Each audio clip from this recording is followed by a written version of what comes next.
I know. You're probably wondering what's going on. Well, I'm here to tell you. It's me, Inked, and I need you guys to head on over to ajsrantroom.com and pick up your Trifecta merch. Yes, that's right. Trifecta merch is here. It is here for our Trifecta family to show their love and support and advertise for free. Well, not technically for free. You did pay for it. But anyways, that's neither here nor there. Head on over to ajsrantroom.com and pick up your Trifecta merch. We're all inclusive. If Prince can wear it, so can you. Have a good one.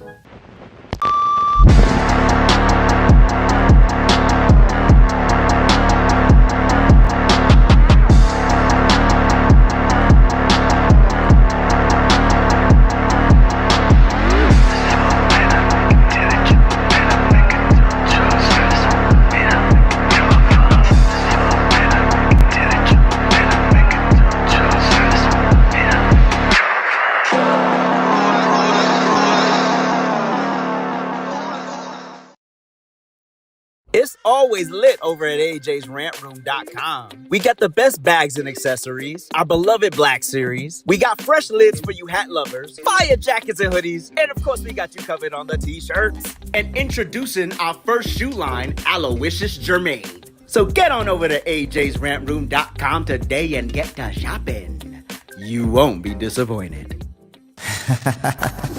Let's go. Let's go. Hey, tonight we're diving straight into the fire in our politics fix.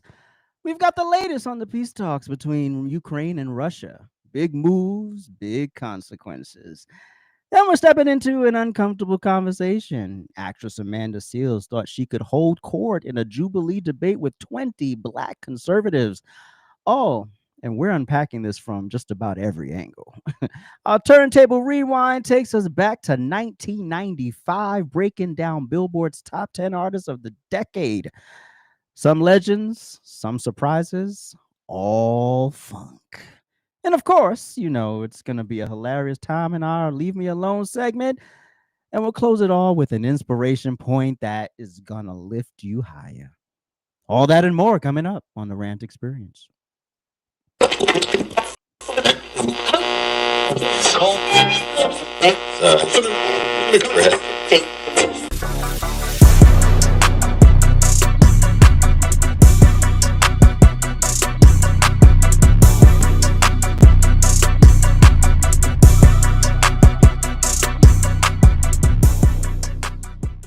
Thank you for tuning into the RANT Experience. This episode is brought to you by our official merch store, ajsrantroom.com. Make sure you like, subscribe, and turn on your notifications so you get new uploads and live streams hot off the presses. We drop a new episode of the RANT Experience every Monday, and now it's time for a politics fix.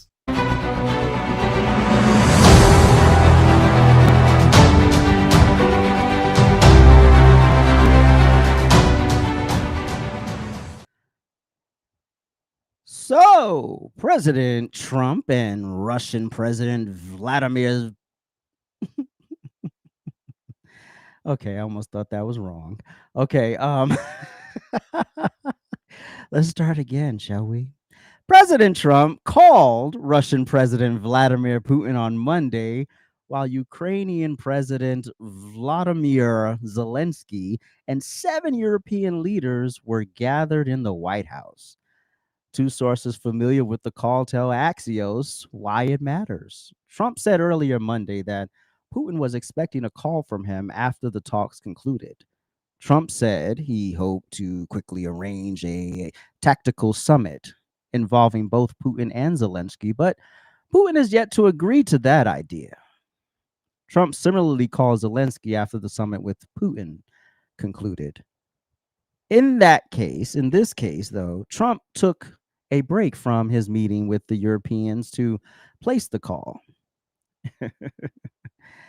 Trump expressed optimism during his meeting with Zelensky and in the larger meeting with the European leaders about the prospect of a trilateral summit and a peace deal soon after. Trump said on Truth Social that he'd call Putin and, quote, begin arrangements for a meeting between Putin and Zelensky to be followed by yet another summit. This time it will also include Trump. Trump did not announce a date for the Putin-Zelensky meeting and said the location has not been determined. Russia did not confirm a meeting with Zelensky, but only said that Trump and Putin had discussed, quote, the idea of raising the level of Russian and Ukraine representation in the negotiations. Now, what's so awesome about all of this is that Hillary Clinton came out of the woodworks and, as she, tries to keep herself out of jail, I'm sure, or something, and said she'll nominate President Trump for the Nobel Peace Prize if he can actually pull off the end of this war between Russia and Ukraine. I mean, it would be the ultimate feat, along with his many other accomplishments that we don't want to talk about, like the 300-something thousand, I think, people kicked off of Social Security, illegals. Anyway, like it or not, President Trump is the president of peace. You don't have to like it, but we know it's the truth. As president, he has brokered peace deals with Azerbaijan. I'm still getting used to that one. Between Azerbaijan and Armenia, Cambodia and Thailand, Israel and Iran, Rwanda and the Democratic Republic of Congo, India and Pakistan, Egypt and Ethiopia, Serbia and Kosovo, and used peace through strength just this week after Trump backed Israel's push to wipe out Hamas. They caved and accepted a Gaza ceasefire, hostages included. And let's not forget the Abraham Accords. This is good. This is very good, people. But here's a lighthearted moment, in all of this, mess and despair and war and death. A lighthearted moment between Zelensky and the press regarding his attire this time around. Take a look. President Zelensky, you look fabulous in that suit. I said the same thing. Yeah, you look good. I said the same thing. Yeah, looks good. I said to the one that attacked you last time. See, now he's I remember that. Yeah, I apologize to you. You look wonderful. No, my first question for you, President Zelensky. In the same suit. You see, I changed. You are not. Maybe yours is much better. It's a nice moment. It's very, very nice. Very, very nice.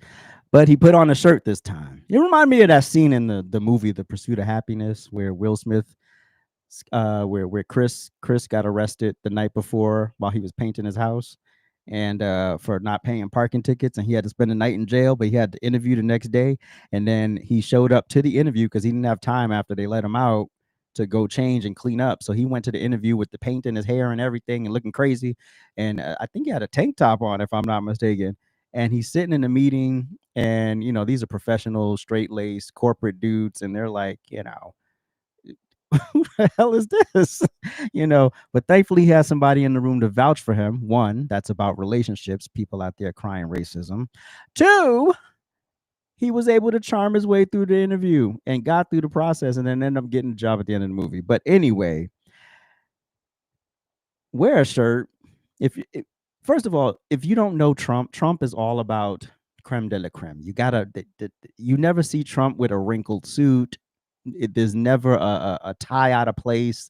The shirt is always pressed. It's always crisp. Just wear a suit. And he got the memo this time, which I'm glad he got the memo. I'm glad, even though there was a lot of things that needed to be discussed, we were able to just have that reconciliation on that stupid point and just get to peace.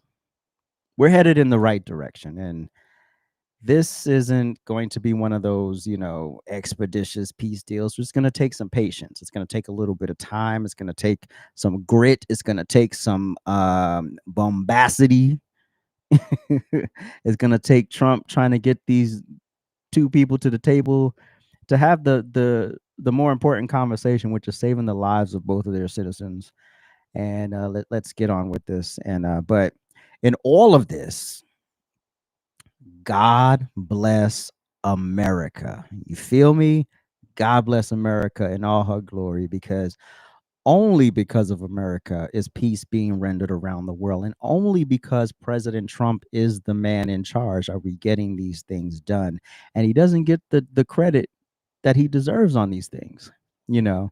And like I said, the only reason why Hillary Clinton is doing this is for political reasons. The only reason why she's being nice is because it's political. Oh, it says I disconnected. Why are we doing this tonight? Hold on.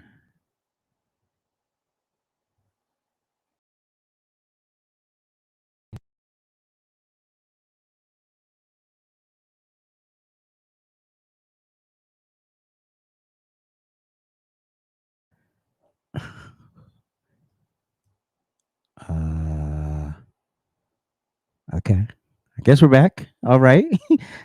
Okay.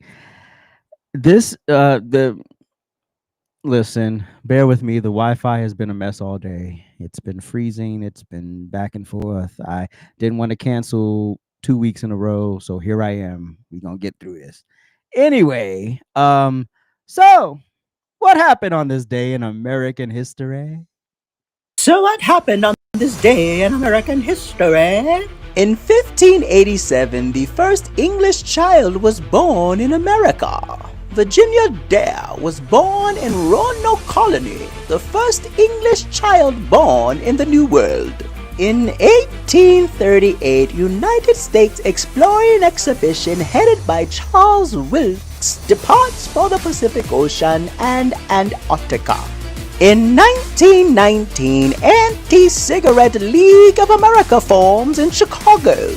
In 1920, State Representative Harry T. Byrne cast the deciding vote in Tennessee's and thus America's ratification of the 19th Amendment to the Constitution, allowing women's suffrage after reading a letter from his mother. And on television, the hip-hop world tuned in to bid farewell to Yo MTV Raps. Its final episode aired August 17th, 1995, with a freestyle session featuring many of marquee names. Now, are we ready to have an uncomfortable conversation?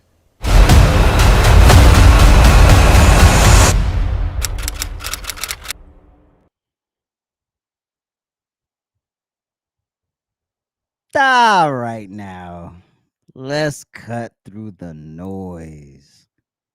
Amanda Seales walked into that Jubilee debate and did exactly what I expected her to do. Talk loud, sound passionate, and use her celebrity to control the room. That's her lane. She's not some master thinker. She's a performer. And when you're up against a performer, you don't beat them with vibes. You beat them with preparation.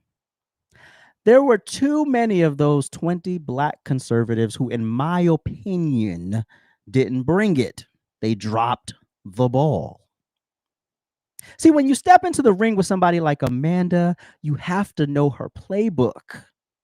You've got to know the arguments she's going to lean on, the cultural excuses she's going to pull out, and the way she frames herself as the voice of the people. Too many folks wasn't ready for that. And quite frankly, I'm going to tell it like it is, y'all. It shows. It shows. It shows. Now, don't get me wrong. I didn't disagree with every point Amanda made, but I damn sure disagreed with the excuses she tried to wrap those points in. Perfect example, reparations. Amanda kept her focus on the federal government and congressional committees, but conveniently left out the fact that slave masters had insurance policies that still exist today. That's a whole other angle that could flip this conversation on its head. But no, nobody wants to have that conversation. Everybody wants to feel. But here's what I understand. I'm indifferent on reparations. If y'all figure out a constitutional way to make it happen, fine. But I'm not sitting around waiting for Uncle Sam to cut me a check. Here's a fact. And this is a point that someone tried to make in the debate, was that Less than 2% of white people owned slaves by the end of the Civil War. That's the reality of the situation. And none of it gives a pass for destructive behavior today in the Black community. And let's be real, Amanda took this debate because it was safe. She knew she had the upper hand as the only big name in the room. She wasn't about to lock horns with a Candace Owens or somebody with equal stature. She picked a fight she knew she could win in the court of perception, people. That's how this works. It's not about whether it's rooted in reality or flawed statistics. It's about how did it come off to the people who like Amanda Seales. That's what it was at the end of the day. And I just felt like a lot of the Black conservatives sat there. One guy from New Orleans, I don't think he's in the clips. He isn't in one of the clips. You know, he ends up conceding on Black Lives Matter. And I'm sitting here like, how did you get here? This must be one of these like million followers on some random app, and then he got to go. But the lesson here, if you're stepping into that space, you can't just show up. You've got to show up sharp.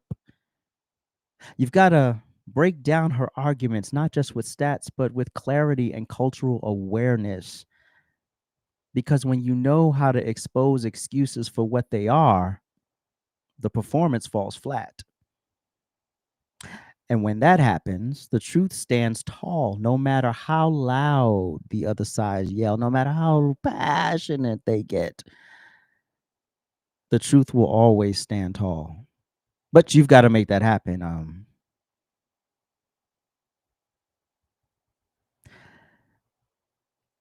Now let's let's react to some of the clips from the debate that I pulled. So I just wanted clarity because I think it'd be helpful.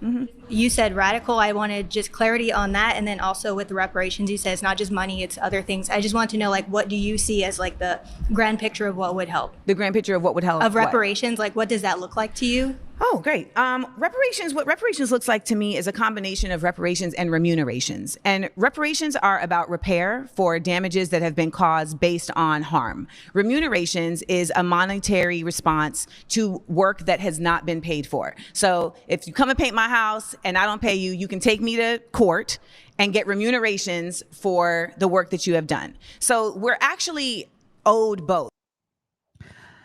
So she wants the paychecks that the slaves never got to be paid out to the descendants of those slaves for work we didn't do.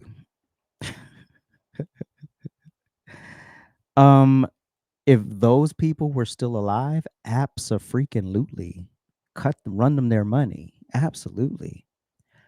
But no.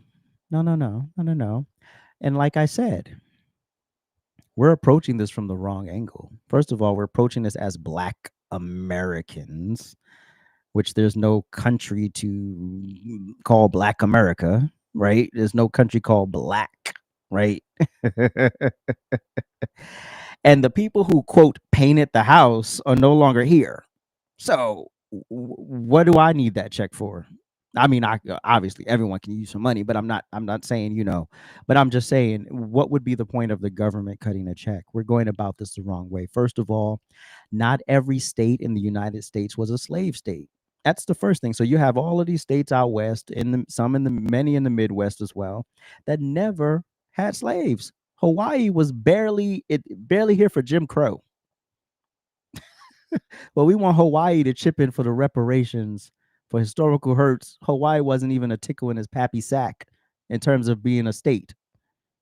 So what are we doing here? There's a lot of things to be factored in. There's a lot of things that need to be considered here.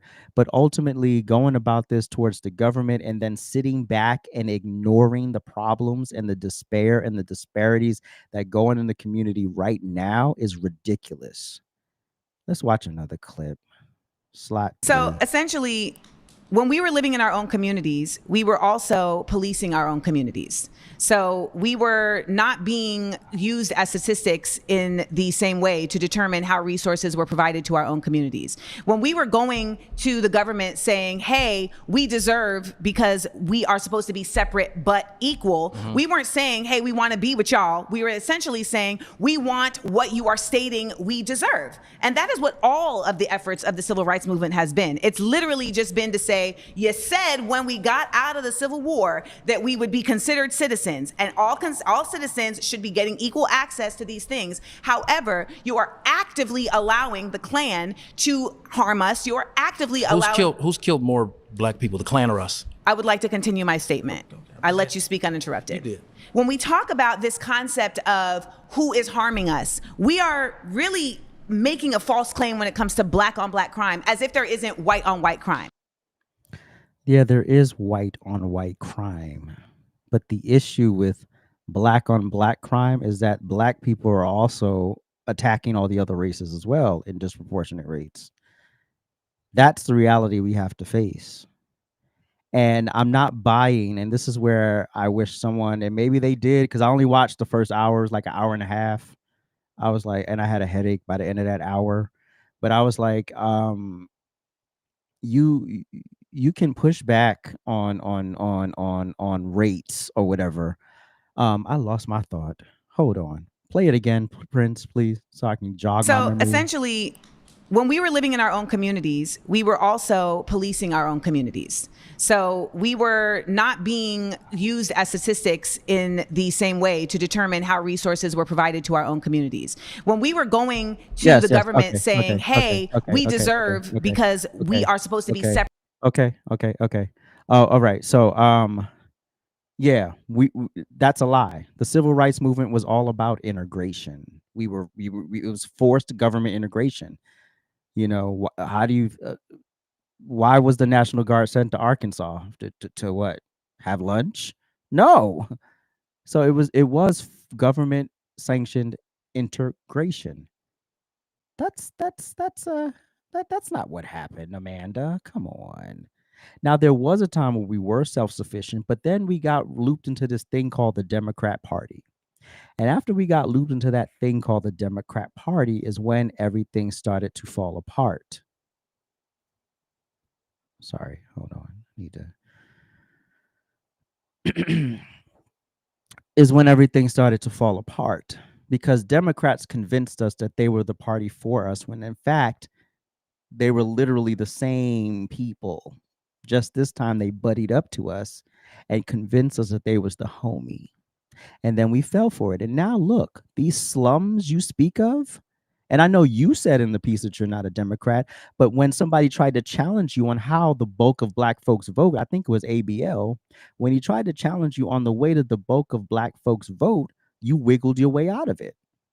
So if you keep voting for the very thing that's causing over policing, that's causing you keep voting for bad mayors who keep putting forth bad police chiefs, who then keep over policing your communities and locking y'all up in droves, and then you want to sit here and you want me to cry for you because y'all know better. Y'all know better. So if y'all are so aware that the system is rigged against you, why the hell do you do things to get you caught up in the system? Why? I mean, that's a valid question. I wish somebody had asked it. Because we can cry statistics all day. We can all find stats that confirm our bias. Absolutely. But I'm not buying this, oh, when we policed our communities and the civil rights movement was about integration. Right? Equality, yes. Integration as well. We want to be where the white people are because we feel that even though a lot of that wasn't even true. And I can't wait for this Martin Luther King documentary by Chad O. Jackson to come out that really exposes the truth about the civil rights movement and Martin Luther King. We were sold a beach house in Idaho, y'all. And until we accept that, we'll just be making excuses for the conditions and the things of that nature. When you have a block of votes that you keep throwing at a political party who doesn't earn it, that then becomes yeah, you got to point at yourself and say that's a me issue. That's not a them issue. They getting what they want. They getting to make an ass out of you, and they getting to pocket lots and lots of money and keep you broke and destitute and violently attacking each other in your own communities and then spilling out and attacking others. And then you make excuses for that. Anyway, slot 4, I think. Do you know what the statement Black Lives Matter is actually stating? Yeah, well, like, just started off from George Floyd. Start off from Mike Brown. Mike Brown, okay. So Black Lives Matter is really simply just stating that when Black people are murdered by the police, that our lives should matter.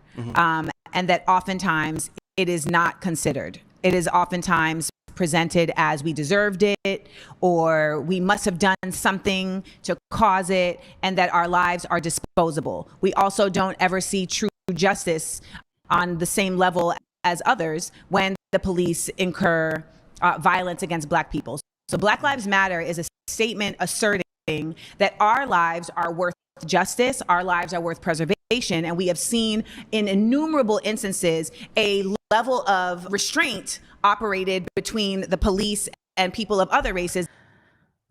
Okay, so this young man, and this is why this is a disparity, because he's young and inexperienced, and obviously she's 44 or something, so she has a lot more world experience than he does, right? So she's able to just come and railroad the conversation about BLM. His point should have been challenging the $90 million that was raised and never made it to the Black community. What happened to that money? He should have also challenged the Colin Kaepernick angle. If you want to talk about police brutality and you want to talk about all of those things, meanwhile, you had Colin Kaepernick taking a knee for that, and then there was no action steps. Made a big stink, whoop-de-doo, lost his job, and then there were no action steps. Huh? What are we talking about here, Sway? BLM was a Ponzi scheme. Yes, Black Lives Matter, whatever you want to say, you can say this, you can make the statement. And the fact that we're still falling for the whole Mike Brown scam is crazy to me. There was no, it was that was hands up, don't shoot, right? Right? That was hands up, don't shoot, right? Yeah. There was no hands up, don't shoot. We found that out way after, just like we found out about George Floyd way after. We didn't get the full footage of George Floyd until after everything had settled, right? And then all of a sudden, here's the footage. There is police brutality. And I should have pulled up the study where the black Ivy League dude did a study, and come to find out cops do show more restraint when they pull over a Black person than when they do a white person. Then also what I did not like is that we sat here and act like the Black people that got blown away, which I think is the next slide, actually. Hold on, let me see. Yeah, hold on. No. It's not in the same order. All right, so the Black people that got blown away, somehow everyone was just, eating ice cream and skipping along, and the cops just wanted to ruin their good time. You just put in a number of Black people, and then then you have to break that data down. Unarmed doesn't mean not dangerous. So I don't understand. Just because you don't have a gun or a knife doesn't mean you're not dangerous, right? You could be high out of your mind on whatever that shit is that gives you superpowers. I don't know what it's called. I don't remember the name of the drug at this point, at this moment. But you don't know.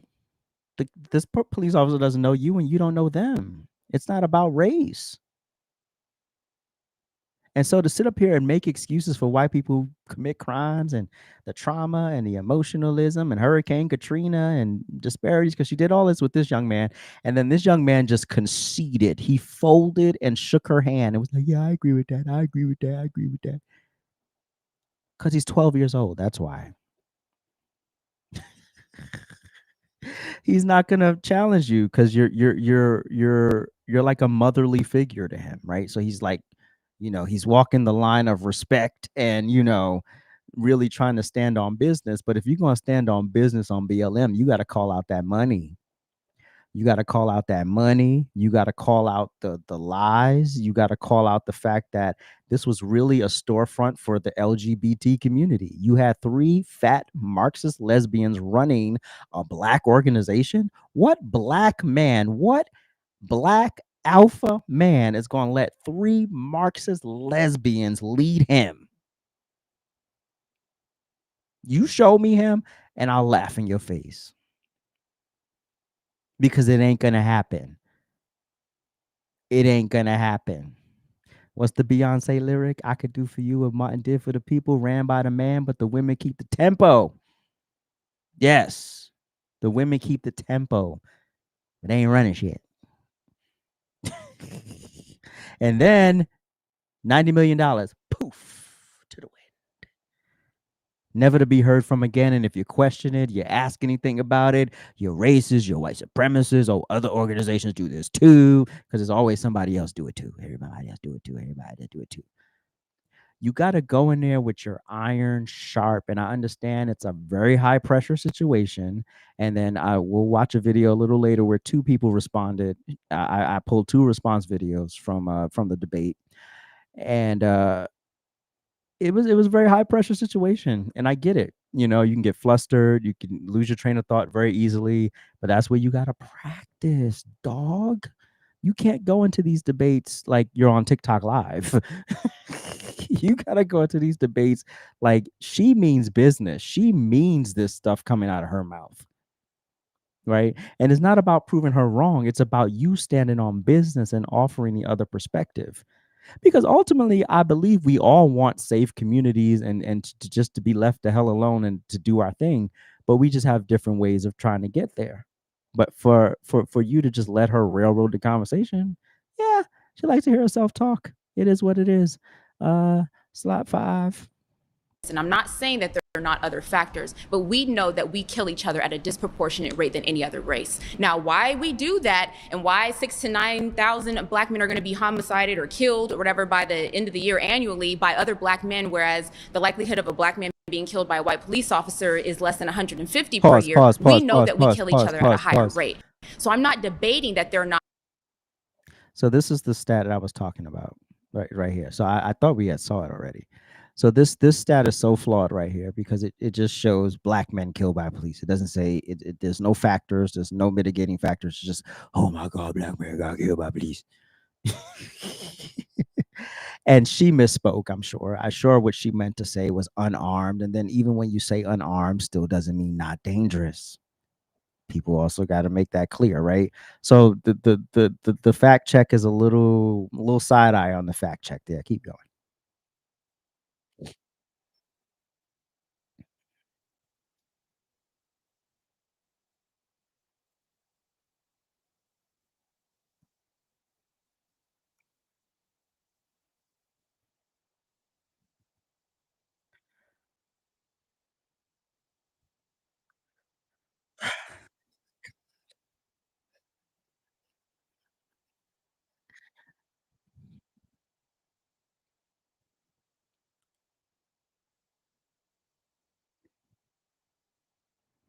She's not a liberal. I forgot what she called herself. A radical Black something. I don't know. Something or another. Listen. Stop making excuses for shitty behavior. There's no excuse for it. If you are disproportionately, you as a Black woman sitting there making excuses for Black people being disproportionately harmed by other Black people and trying to dismiss it because white people do it too. No, the deflection shouldn't be to white people. It should be like, yeah, this is messed up. And how do you lift people out of this? Because they clearly don't value themselves. And they've a lot of times been taught by their own people to not value themselves. Trust me, I've heard the conversations. I was once 14 years old at my first summer job arguing with some Afro Latino dude who's talking about, yeah, you know, they got all the power. I can't do nothing. And I didn't quite know how to combat the argument, but I knew what he was saying was some BS.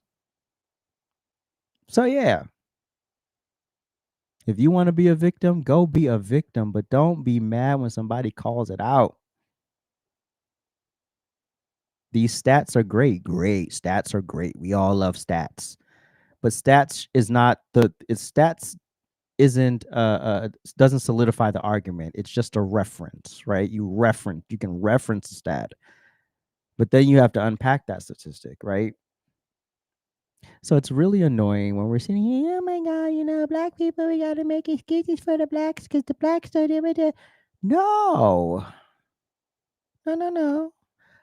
I'm from the Amsterdam projects in New York City.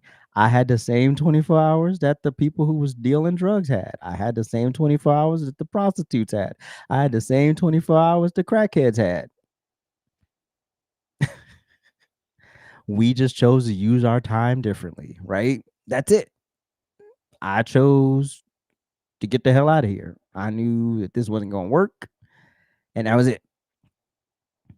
Done.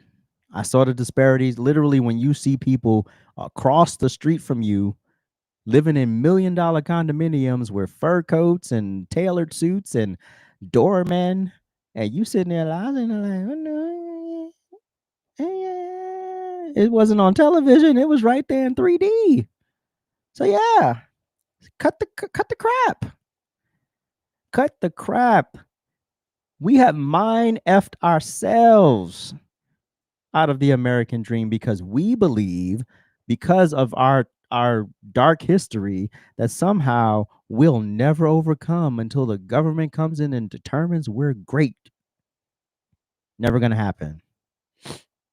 You have to believe you're great, and you have to be bombastic, and you have to go compete just like everybody else.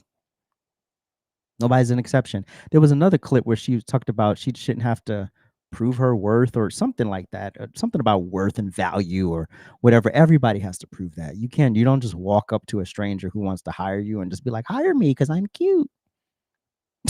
It's not how that works. You still got to earn it. I think we have, do we have the clip with the diaspora? Okay. Can we play the do you know how to replace the thingy? The daughter of an immigrant, it is imperative that black people from other places understand the disparate difference that they exist from black people in the United States. It is not the same. Period. And ultimately, the best effort that we can do as a diaspora is to lead in understanding, not in judgment. So when I am talking to somebody from Sudan, from the Congo, from Angola, I am listening to understand their experience, not to undermine it. And I refuse to allow anybody from Grenada, from Angola, from any other place to come and try to undermine the experience of Black Americans. All right. Mind you, her mother, I believe, is from Grenada. So you're half whatever. I won't say it here because I'm not talking to Tariq Nasheed or nobody, so I ain't gonna say the T word. But you're half West Indian, and yes, you can't come here and critique folks. First of all, if the systemic racism is a systemic racism and a black person shows up from another country who has a great mindset and a work ethic, that's the template you should be following, right? Why would I then be jealous and condemn and angry and acting stupid towards these people when they see me? Well, not me, but when they see folks being lazy, dependent on the system, not really aspirational, not really getting it done, and then want to sit back and be mad at me when I do. Black Americans will make every damn excuse. We will make every damn excuse to not try. Not all, but enough. Hell, I was discouraged by people that ain't been nowhere or done nothing. And it didn't occur to me that they never been nowhere or done nothing until I was in corporate America. And I'm sitting there like, these people told me that it was going to be all of these bad things and I was going to have to work twice as hard. And then I had to work twice as hard because I had no damn father. That's why I had to work twice as hard, because nobody taught me how to step up and how to learn stuff. And nobody taught me because y'all ignorant asses didn't know. So that's why you got to work twice as hard, because you born to ignorant people who can't teach you a damn thing. Stop playing in our face. But again, this is 2025. There is no excuse. We are connected through these $2,000 devices and these MacBooks and all laptops and everything. We are so connected in ways we've never been. So to sit here in 2025 America complaining like you're still a damn slave on a plantation, no, that's unacceptable. That's unacceptable in every way, shape, and form. And that's why a lot of these conservatives were picked, because they don't have strong arguments. They have lukewarm arguments at best. And then the dynamic in the room is off, because she's this celebrity, she's this famous person, and you can't really go toe to toe with her because she got a big black bodyguard standing right there. Who, even if you get rambunctious a little bit, he gonna step up. Now, does she go to the hood with the same bodyguard, or she just go to the black conservatives? Like, the black conservatives ain't gonna do nothing to you. But you go to, well, she don't go to the hood. But anyway, can we play the reaction videos from ABL and the MAGA dude? I forgot. Is in my Amanda Seal debate, she was the worst Jubilee surprise guest probably that they had. She was the stereotypical black woman. She was angry. She was nasty. She threatened to have people removed off. There was one black conservative who's known who was removed because she yelled at people several times. She threatened about 5 or 6 times. She was a diva. 6 or 7 times she threatened to leave. Now, I'm thankful for the opportunity. Thankful for getting to sit down with her. I respect her for what she's accomplished. But as a person, I have no respect for her. She was very disrespectful to me because I believe I destroyed her in my first, to start off, and she didn't want to talk to me again. And I wouldn't want to talk to me because she can't beat me in a debate. A real debate where she's not yelling, she could not beat me because the facts are on my side. I don't care how much they lie and try to act like they aren't. I love black people and I love myself. But, you know, if you're black and you have a difference in opinion in the black community, you don't love yourself, and because we're the only race they can't have. But that's the truth. She was the worst Jubilee guest celebrity person there was, and none of the black conservatives liked her at the end. Like Candace Owens, Jordan Peterson, all the conservative, respectful. They treated other people's opinion with respect, not her. So this is me on the episode of Jubilee, 20 Black Conservatives versus 1 Black Radical, featuring Amanda Seales. Now, a lot of y'all are asking me, hey, ABL, how was your experience? How was Amanda Seales? All this, that, and the third. First things first, shout out to Jubilee. They're very, very professional. We shot this back in June of this year, 2025, in Los Angeles. So it was a Hollywood style environment, and it was very well choreographed as far as the format. But what was not choreographed was our responses. Whatever you heard came straight from us. There was no coaching from Jubilee at all. And shout out to everybody who I met when I was there. Very, very impressive. That was the highlight for me. Everybody who I met, all the conservatives, because 10 years ago, this wouldn't have been a thing. This many of us on TV getting exposure, it wouldn't have been a thing. And it most certainly was unheard of back in 2002 when I was 18 years old. So shout out to everybody who I met when I was there. Amazing. Now, Amanda Seales. What was my experience like with her? First thing first, let's go back.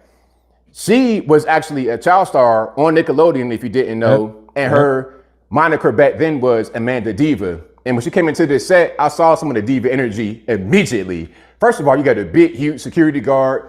I'm 6'3". This guy is way above me, dwarfing me.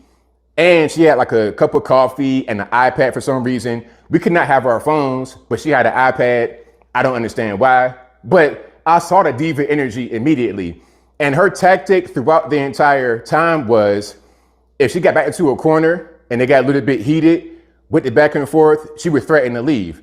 She was doing that at the very beginning. If you saw the clip, she was like, oh, I don't know if I'm gonna be able to make it. So right then she was trying to set boundaries to say, okay, don't interrupt me, don't cut me off, but she would cut you off and interrupt you and it'd be totally fine. So it was hypocritical. Also, there was a point where she was trying to say, oh, well, since you're an immigrant or the son of immigrants, you can't speak on Black American issues. Meanwhile, her mom is from Grenada. So it's like, you're the exact thing you're trying to say, can't talk about Black American issues, yet here you are talking about Black American issues. And then back to the whole diva thing. The reason why they probably call her a radical versus a liberal is because she probably requested that. There were certain times where we would say, well, we as conservatives don't do what you guys do over there on the left. I'm not a leftist, I'm not a liberal. It's like, okay, whatever you want to call it. Radical, leftist, liberal, all the same thing.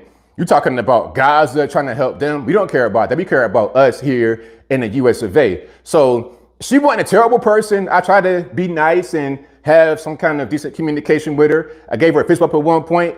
So she wasn't terrible, but just being able to talk to her and having conversations about these kind of things, it was pretty insufferable. But I hope y'all enjoyed it. All right. So I only saw ABL. He was at the top of the thing. I don't know if he got back to in the circle. I mean, at the chair to talk to her. I don't know if he, because like I said, I only watched the first hour and then I was done. My head hurts. But that was it. It was a clear power dynamic. And when you have that type of dynamic, especially in LA, right, there's only so far you can go. Calling people, calling her, I mean, like, okay, you're the one radical. That's what she wanted to be called. So if you're the one radical in the room, okay, fine, be radical, express your radical ideas, but don't shit on other people's ideas, because that's not the point of a debate. A real debate is an exchange of ideas. That's what it is. You're exchanging ideas. They may be conflicting. You may have points where you overlap and agree. You may totally disagree through the whole thing, but either way, the baseline of your conversation is respect. That's the baseline of your conversation, which is why there's a particular person on TikTok that I've debated twice. I don't know why, and I don't respect them. So it won't be happening a third time. But exchanging ideas in a baseline of respect, so even if you walk away still not agreeing, this whole, the ignorance is thick. Oh my goodness, I know this. Oh, this is all that. And then yelling at people. She wasn't just passionate. There were points she was yelling at people. And I'm like, bro, if any of those men had bucked up, knuck if you buck, that big black bodyguard would have snapped someone's neck. So yeah. There was a whole power play there. So why don't you debate somebody that has security like you? Candace Owens, perhaps? Why don't you get that debate going with Candy? I mean, if you could talk to these 20 people, you can talk to her, right?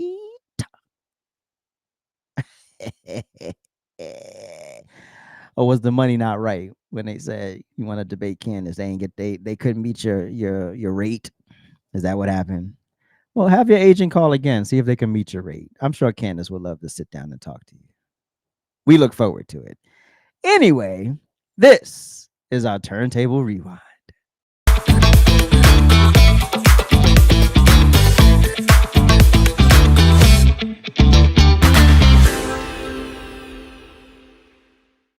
Woo! Rewind back to the time. The year is 1995.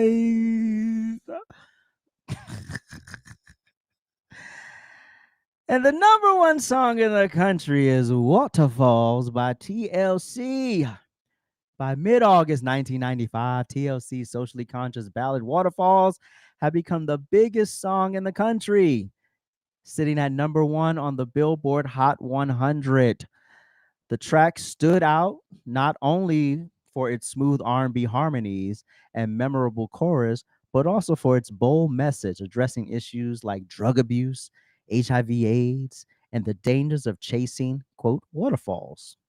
Basically things in life that could be overwhelming and shut up, Prince. It became an anthem of the decade, solidifying TLC's place as one of the most influential girl groups of the 90s. Now, the number one album today in 1995 is one of my favorite. When I say no skips, I mean no skips. I don't care what y'all say. I know it's not y'all typical genre, you know. Woo, woo, woo, woo. Crack Review by Hootie and the Blowfish is one of the best albums ever. I don't care what y'all say. While week to week Billboard data is harder to pinpoint, Crack Review dominated the U.S. album chart throughout 1995. It's widely recognized as the year's best record, featuring hits like Hold My Hand and Only Wanna Be With You. First of all, how y'all not gonna put Time on there? Because that's my ultimate song on there. Time. Darius Rucker could sing Time anytime. Why you punish me? And then there's a song at the end called Goodbye. And then there's an interlude where he sings a cappella. Sometimes I feel like a motherless child. See, that's how you know I know the album. I can reference tracks where they fall.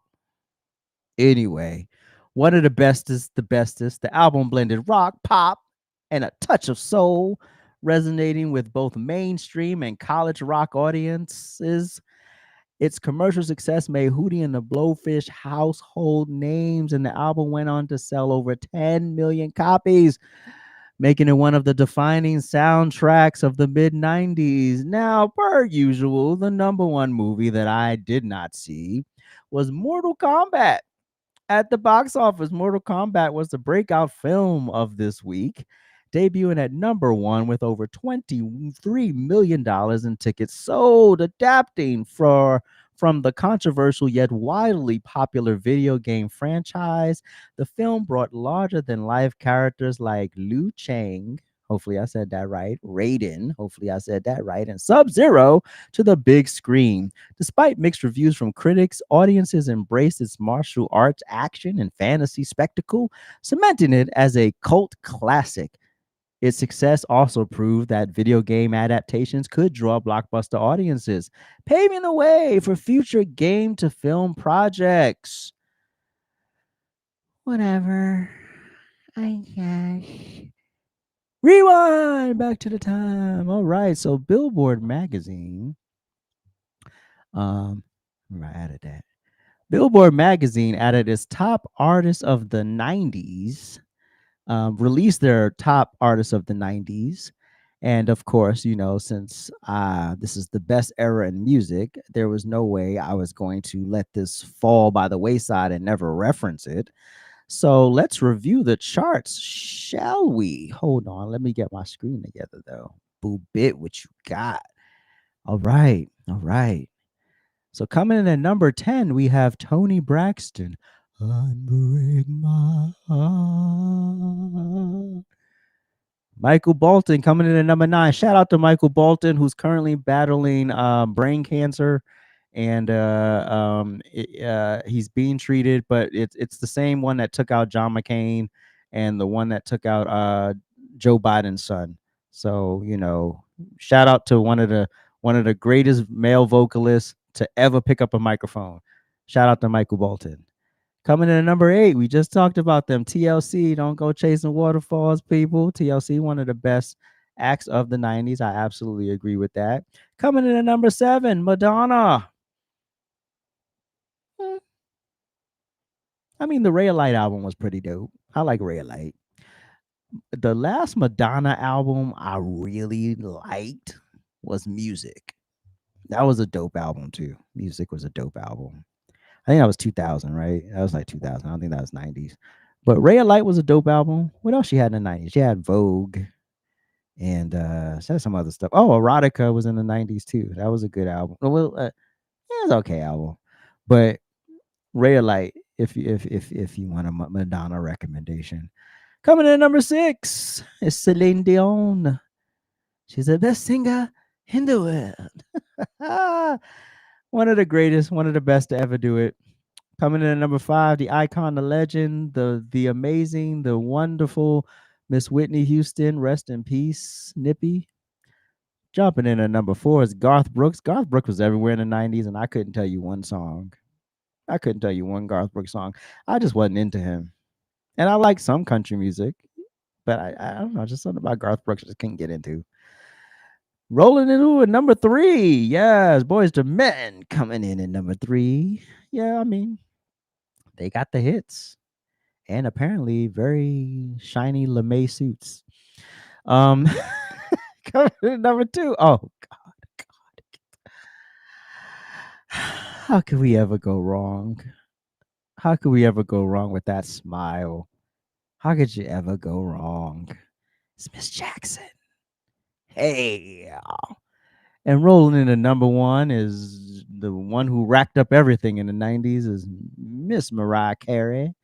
I don't know how many number 1s she had by the end of the decade, but she was definitely the artist of the decade and dropped the album every year that decade. So come on, Mariah. I agree with the list. Do y'all agree with the list? I don't know. Maybe y'all do. Anyway, now it's time for an AJ Throwback.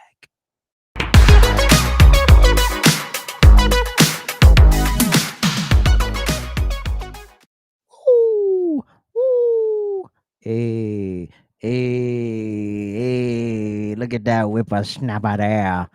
All right, so of course, I mean, it's a fun image. It was gumballs. I think they were real gumballs. I didn't try to bite one or anything. But the story behind this picture is it was in Virginia, and I don't know if y'all ever knew of a website called Model Mayhem. But anyway, it's a place where models, actors, and entertainers would come together with photographers, and people would exchange. You would barter time, or you would pay a photographer, or a photographer would pay you for a shoot, or whatever y'all worked out, right? So these people hit me up. It was a husband and wife. And so they hit me up and they was like, we live in Virginia. We're legit. Just look at our portfolio. We've had so many people come here and do photo shoots with us. Nah, nah, nah. Cool. Looked at their portfolio, dope photos. I was like, cool. Of course I'll be immortalized by y'all. So they were like, you can stay at our house. We have a guest room, everything. Cool. Got to the house. These are nice people, mind you. They're nice, very nice people. But their house smelled like cat piss. I mean, piss. I mean, like the cat just sprayed everywhere, like everywhere. I was like, the smell is atrocious. And then to make matters worse, the septic tank malfunctioned or something happened to it. So all the water's backing up into the house. And we got to go to Walmart to use the bathroom. And here's another disgusting thing. And again, like I said, nice people. But I haven't done this probably since I was a boy. So the wife is in the passenger seat, the husband is in the driver's seat, I'm in the back, and we're going to the Walmart, and she picks her nose, and then she looks at it, and then she eats it. Who does that? Who does that as a grown-ass person?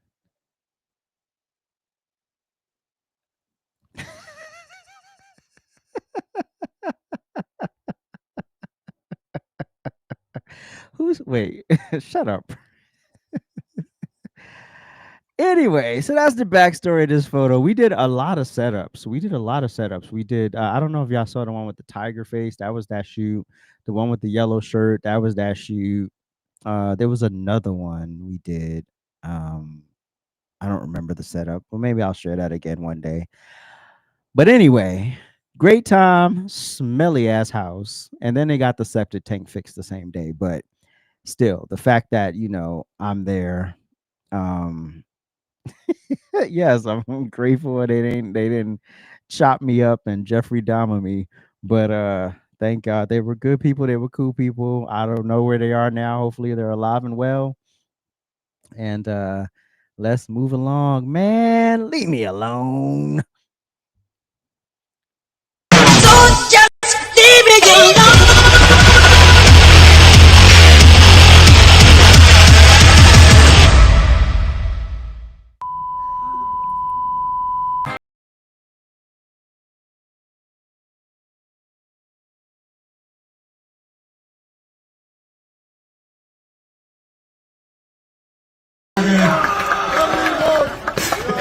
어떠한 그 안세웁니다.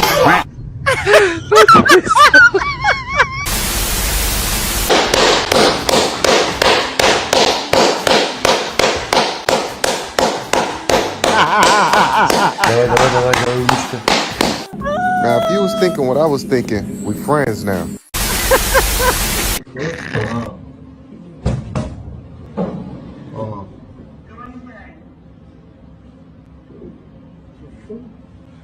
This ain't even the flow. This motherfucker opened up on something else. No, this is the flow. Gotta be the flow. We stuck. Somebody call somebody. Call 911 somebody. What the fuck wrong with her? Man, shut the fuck up. We gonna get out of here. We ain't been here 30 seconds. Fuck. This motherfucker would not. Man, one of y'all hit that bitch in the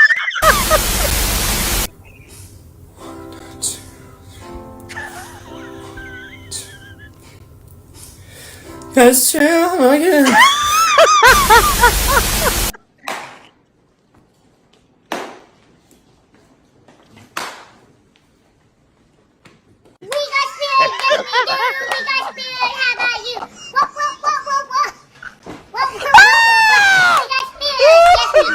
Oh God! Oh God!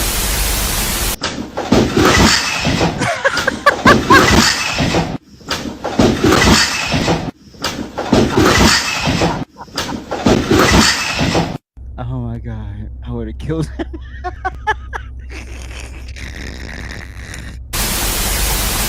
L.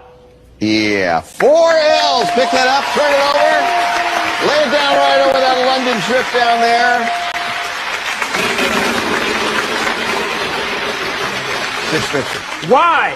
Uh-huh, there's a Y. 500.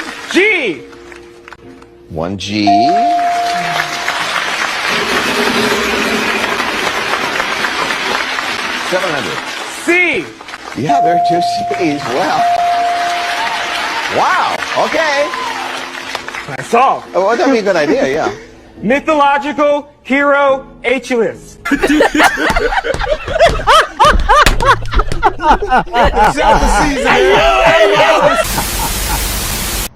So you wanna be starting something, you got to be starting something. If you wanna be starting something, you got to be starting something. This, be nice. I'm finding it. Nothing beats a Jet 2 holiday. Uh-oh, you okay?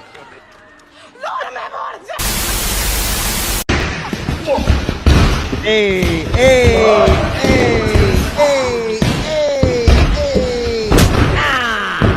hey. Hi.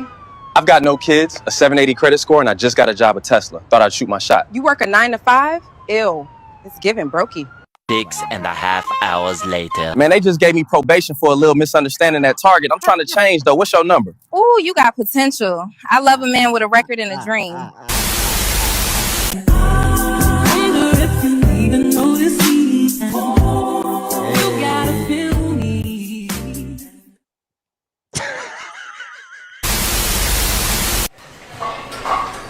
Oh! Ouch!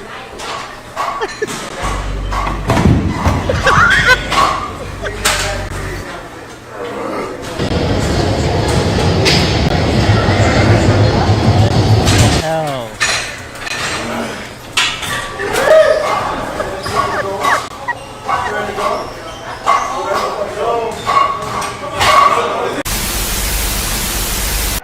Why you want to do this in front of us? Why you can't go nowhere private and fucking do this?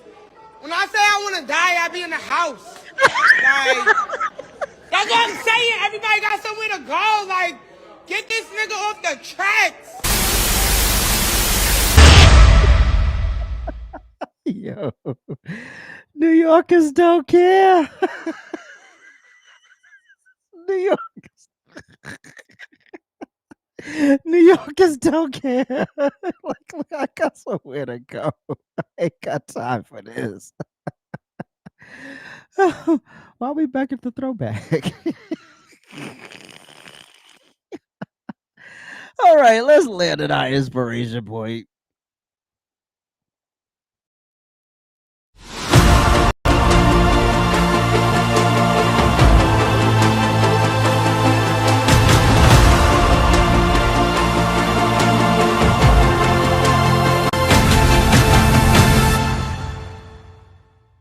All right, pretty girl. Let me see you walk, boo. You got a surprise in front of you, girlfriend. Just walk towards my voice, boo. I'm so excited. Oh. It's a bike! Yes, boo. So you have a new bike, a big girl bike now, boo. You think you can still ride it, girlfriend? Yes, I think so, Mom. You know what? Instead of think, I know I can ride it, Mom. Okay, boo. All right. These are the brakes. Can I hold your cane? Yes. Okay. Come on, boo. Okay. Oh, I'm sorry. I didn't mean to cut you off or nothing, okay? Oh, okay. I just want to make sure I let you know I got your cane. Well, we got to put the kickstand down first. All right. Hold on for 1 second. Okay. Ride that bike, girlfriend. Okay, Mom. You got it. Take your time, okay? Okay. Good job, boo. Thank you. You're welcome. Ain't nothing in front of you, boo.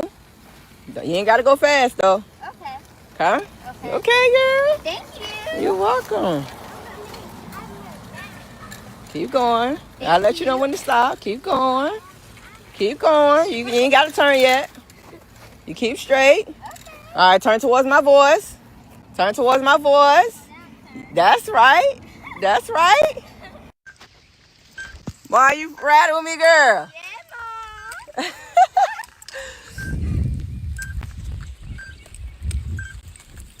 Can you hear the timer? Yes. Oh, I want to stop right there. Oh. Mom, I love riding my bike, Mom. You do, boo? Yeah, Mom. Oh, yeah? Yeah. What? It makes me feel like I can do anything and everything off my mind to. You can, can't you? Yeah, Mom. Okay, girl, don't you hit me, right? I'm going everywhere you go. I'm like a copycat. No, you better be a leader, girl. Oh, yeah, you better be a leader, girlfriend. Come on this way, boo. So, what are you complaining about today? You know, it's always those moments when you see stuff like that and you're like, you know what? Life really isn't that bad. I just remember this one time when I was a Lyft driver and I had to take this woman to the pharmacy, and it was like one of those drive-up pharmacies, and she had to get like a gang of medication. I mean, and she was like, one combats the side effects of the other, but this one actually treats the problems she's having, but these are to sort of subside things, and then one starts affecting some organ, and so this, and I was just like, what the hell was I mad about this morning? Because we're good. Like, all things considered, I'm good. You know, I don't have to go have a fistful of medication every day to just for my organs to hang on. So if a blind girl can ride a bike and be full of joy, what are you complaining about? Okay, just want to put things in perspective, because sometimes we get a little wrapped up in our bubbles of drama and, oh my God, this is going on, oh my God. You can see, you can hear, you can taste, you can smell, you can touch, you can walk, you can run. You have things. You can breathe without support. You're pretty damn good. You got the foundation of it all, which is your health. So use it. Work out everything else. Feel me? Anyway, as somebody's grandma would say, get you some butterscotch, baby. Now it's time for some shout outs. Shout out to my Lord and Savior Jesus Christ for always holding me down, through whom which all of my blessings flow. Shout out to the production team for always keeping it solid. Major shout out to the RANT fam. Thank y'all so much for always supporting the live streams, the content, for always showing up when I need y'all. And once again, please make sure you like, share, comment, and if you're new here and you like what you saw, please subscribe and hit that notification bell so you'll get notified every time we go live or drop a new video. If you would like to monetarily support the channel, you can always go to ajsrantroom.com and drop some of your hard-earned cash on our merch. We also take offerings in the virtual collection plate. Now, to some of you, this might be just another podcast, but to me, it's my next chapter and purpose, and I thank you for lending me some of your time. You could be anywhere in the world right now, but you chose to give me a few moments of your day, and for that, I'm grateful. And with that said, I'm out.